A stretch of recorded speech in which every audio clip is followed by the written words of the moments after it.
Salut, c'est Trado, content de vous retrouver pour la mise à jour de la préparation de la semaine de trading. On commence comme d'habitude par le CAC 40 qui est actuellement confronté à une résistance, celle des 82,50, 80,50. Ceux qui ont un biais baissier vont tenter sans doute de trouver un signal qui apparaîtrait dans cette zone. Avec un stop de protection soit au-dessus des plus hauts qui ont précédé le signal baissier, soit avec la méthode des ATR qu'on verra dans une minute.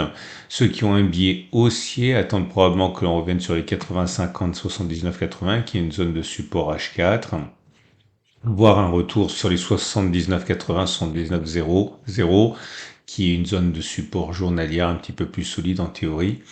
En tout cas, pour l'instant, les bougies Aiki-Nashi montrent que c'est la valse hésitation. Regardez, les bougies Aiki-Nashi, elles sont rouges, elles sont vertes, mais en tout cas, elles ont un petit corps avec mèche haute et mèche basse. Bref, c'est plutôt de l'indécision que la conviction qu'elle soit haussière ou baissière. Maintenant, je vais vous montrer comment on peut utiliser l'ATR pour mettre un stop de protection. Donc on a besoin d'un outil qui s'appelle l'Average True Range, qui est un outil qui tient compte de la volatilité. Actuellement, l'Average True Range, il est à 27. Ok, donc imaginons que vous décidiez d'acheter et que vous ayez un signal qui apparaisse, allez, à 79, 50. J'essaie de prendre un chiffre rond. Ici, encore une fois, ce n'est pas un conseil, hein, c'est simplement de la méthode que je vous donne. Donc, on va dire que vous avez votre signal qui se manifeste à 79, 50. Ici, donc, vous allez acheter. On va voir comment on peut mettre un stop de protection à 2 ATR, mais vous pouvez prendre un ATR, 3 ATR, 1,5 ATR, hein, ça dépend de la marge de manœuvre que vous voulez laisser au cours. Donc, vous prenez 79,50 qui est votre point d'entrée et vous allez enlever, donc, on va dire 2 ATR. Si vous voulez un stop de protection à 2 ATR, on a dit que c'était 27, donc vous enlevez 27 une fois et vous avez 27 encore une fois, ça fait un stop de protection à 78, 96. C'est-à-dire que votre stop de protection, il est mis, je vais le mettre précisément ici. C'est-à-dire que si les cours arrivent à ce niveau, 78,96, vous devez tout simplement sortir sans demander votre reste. Si maintenant vous voulez plutôt spéculer à la baisse, vous allez, en prenant l'exemple d'un ordre, enfin d'un signal qui se manifesterait, allez, on va dire là aussi un chiffre rond 82,30, là, 82,30. Et dans notre exemple, on va prendre un stop de protection à 1 ATR. Ok, mais encore une fois, vous avez compris, ça peut être 2 ATR, 3 ATR, 1,5 ATR. Donc vous prenez votre calculatrice et vous prenez votre point d'entrée. On a dit que c'était 82,30. Et vous allez donc ajouter la valeur d'un ATR pour un stop de protection à 1 ATR. On a dit que c'était 27, donc vous ajoutez 27. Ça vous donne un stop de protection à 82,57. C'est-à-dire que si les cours atteignent ce niveau ici, 82,57, eh bien tout simplement il faut sortir sans demander votre reste. Ok. Maintenant, je vais vous montrer comment vous pouvez utiliser les Turbo 24 pour acheter, pour spéculer à la hausse ou à la baisse. Donc, vous allez, dans le cadre d'un premier exemple, on a dit que si vous rentrez à 79,50, donc vous faites apparaître les Turbo 24 longs pour les achats. Et le mieux, c'est de prendre, si vous débutez, un effet de levier faible, hein, c'est-à-dire que voilà, allez, c'est un exemple, mais 10, c'est bien quand on débute, donc c'est celui-là que vous voulez. Vous cliquez dessus et vous avez donc, regardez, hein, c'est-à-dire que le niveau de knockout, il est ici, c'est-à-dire 73-64. Si vous laissez les cours descendre jusqu'à 73-64, vous perdez l'intégralité de votre mise. Ça, il ne faut pas. Ok. Donc, on va dire que vous achetez, mettons, allez, 10 Turbo 24.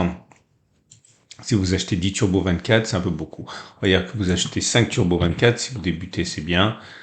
Vous risquez, eh bien, 40,86. C'est même plutôt beaucoup, mais enfin bon, c'est simplement un exemple.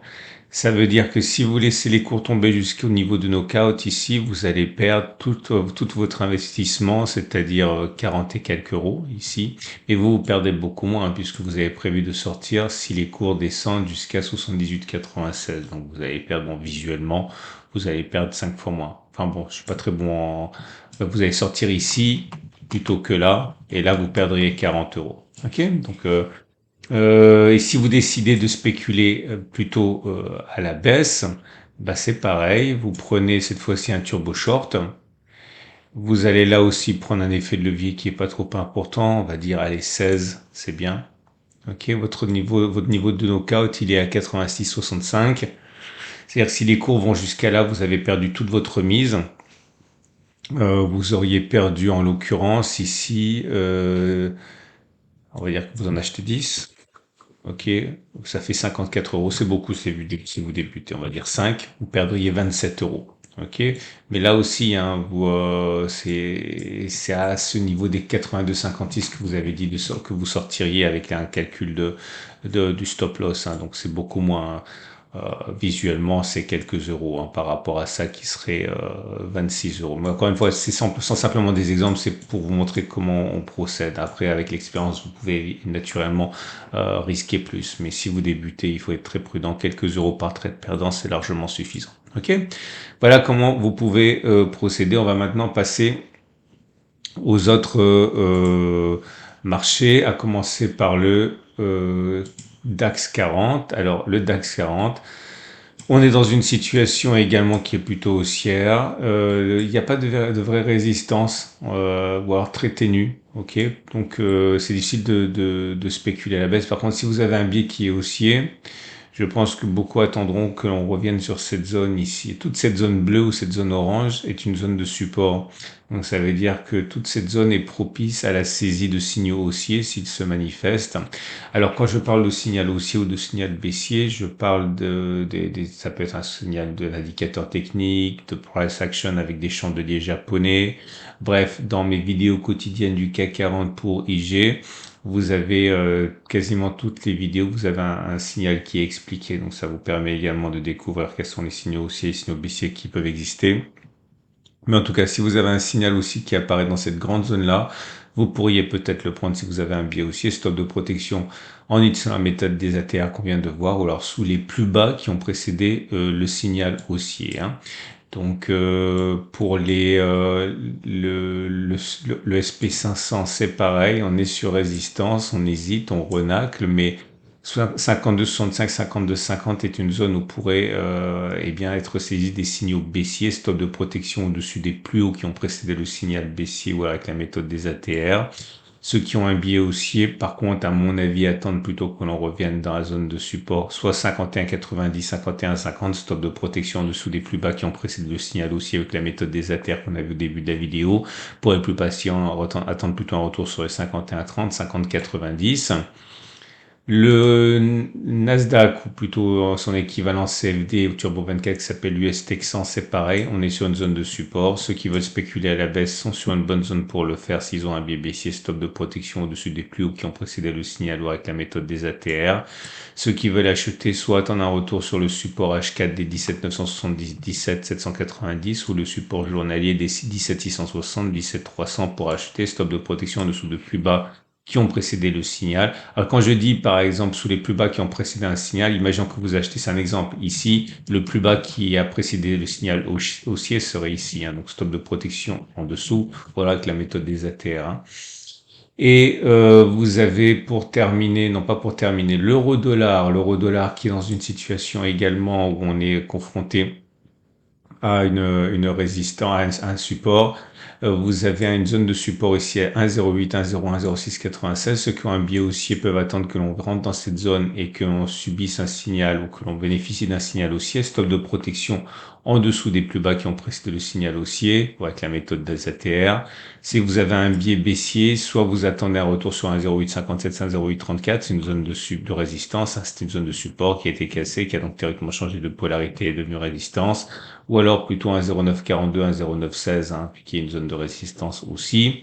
Et on va terminer avec Bitcoin. Bitcoin qui est sur une zone de résistance, 68, 240, 66, 620. Si vous avez un biais baissier, c'est dans cette zone que vous pouvez intervenir. Stop de protection en dessous, au-dessus des plus hauts qui ont précédé le signal, ou avec la méthode des ATR. Les plus patients attendent plutôt 73, 850, 110, 900, qui est une zone de résistance journalière. Les acheteurs vont probablement, eux, attendre un nouvel accès de faiblesse sur cette zone pour acheter. Vous voyez que ça a pas mal fonctionné, hein, les signaux aussi ici. Donc si vous avez un signal dans cette zone, vous pouvez éventuellement acheter, stop de protection sous les plus bas avec la méthode des ATR. Voilà, on a fait le tour. Je vous rappelle trois choses. Un, si vous découvrez les Turbo 24 et les CFD, vous avez des vidéos tutoriels. Vous avez un lien en dessous de la vidéo pour voir une vidéo tutoriel de IG pour vous familiariser, par exemple. Vous avez la possibilité d'ouvrir un compte de démonstration. C'est important d'avoir un compte de démonstration pour vous familiariser avec la plateforme, hein. Après, vous pourrez éventuellement ouvrir un vrai compte et risquer quelques euros au début pour avoir l'habitude. Et puis, dernière chose, j'ai un site, enfin non, une chaîne YouTube, comme vous le savez, et que vous allez dans l'onglet communauté. Ici, vous avez des alertes. Donc ici, l'onglet communauté, toutes les semaines, plusieurs fois par semaine, j'ai des alertes et je vous dis qu'on est en zone d'intervention. Alors, je vous montre la dernière que l'on a eue. Alors ça sont des actions, voilà ici. C'était avant le rebond du Nasdaq. J'avais posé une alerte ici, hein. Donc vous pouvez éventuellement, avant de commencer à trader, regarder, passer par ma chaîne YouTube, voir si on n'est pas par hasard sur une zone d'intervention que j'aurais mentionné dans la vidéo. Ça vous ferait gagner du temps. D'accord? Voilà. Excellente journée. À la semaine prochaine pour la mise à jour. Vous pouvez liker, ça me fait toujours plaisir. Vous pouvez vous abonner pour ne pas louper la mise à jour toutes les semaines. Et je vous dis à la semaine prochaine pour la mise à jour et tout au long de cette semaine pour les alertes éventuellement sur l'onglet communauté de ma chaîne YouTube. Votre rendez-vous avec IG. IG, bien plus que du trading. Une équipe d'experts à vos côtés.